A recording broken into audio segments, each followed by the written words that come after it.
Hello বন্ধুরা, চারজন বন্ধু মিলে শুটিং দেখতে গেলাম। খবর পেয়েছি ফানি শুটিং হচ্ছে, তো মনে খুব আনন্দ। রওনা দিয়ে দিলাম। কিছুটা দূরে ছিল, গিয়ে পৌঁছালাম। তো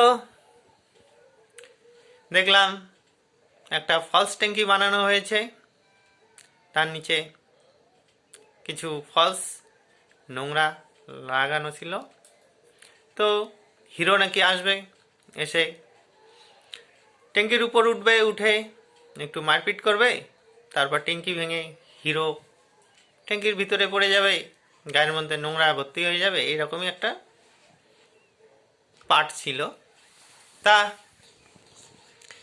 দেখবো, মনে আনন্দ। কিছুক্ষণ পর খবর পেলাম যে এই হিরো সে আজ আসতে পারছে না, তার পরিবর্তে আর এক ডুপ্লিকেট হিরো আর কি, উনি আসবে। তো আমরা বললাম যেটাই হোক, শুটিং দেখে কথা, হিরোকে না হয় পরেই দেখব। তো কিছু দূরে দেখলাম হিরো আসছে, একটু এগিয়ে গেলাম। তা বন্ধুরা, হিরো এসে মাঠের এক কোণে দাঁড়িয়ে কীরকম গল্প টল্প করলো। তারপর দেখলাম সত্যিকারে একটা ট্যাঙ্কির উপর উঠে প্র্যাকটিস শুরু করে দিল। ঠিক আছে, আমরাও এগিয়ে এগিয়ে গেলাম, কীরকম করে রিহার্সেল করতে হবে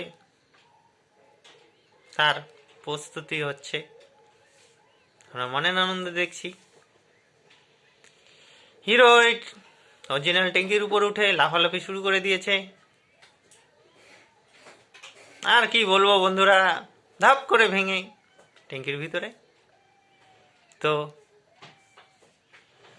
ট্যাঙ্কির ভিতরে যেই পড়লো, সেই হুড়মুড় করে সবাই দৌড়। হিরো হাত বাড়িয়ে দাঁড়িয়ে আছে, বলছে বাঁচাও বাঁচাও। তো সঙ্গে সঙ্গে আমরা দুজন বন্ধু, একটা রশি ছিল, রশিটাই টান দিয়ে ধরেই তার হাতের সামনে দিলাম ঢিল। তো হিরো ধরলো, আমরা টেনে টেনে তাকে ট্যাঙ্কির উপর তুলে আনলাম। গায়ে তো পুরোটাই, মানে শুধু মুখটুকুই বাকি, আর একটু হলে মুখ তো ঢুকেই যেত, গায়ে পুরো নোংরা ভর্তি। তারপর আর কি বন্ধুরা, গন্ধে ভর্তি হয়ে গেল জায়গাটা। আমরা ওখান থেকে আস্তে আস্তে কাটিং। পরেরটা আর জানি না কি হয়েছে, আর দেখার শখও নেই। Thank you.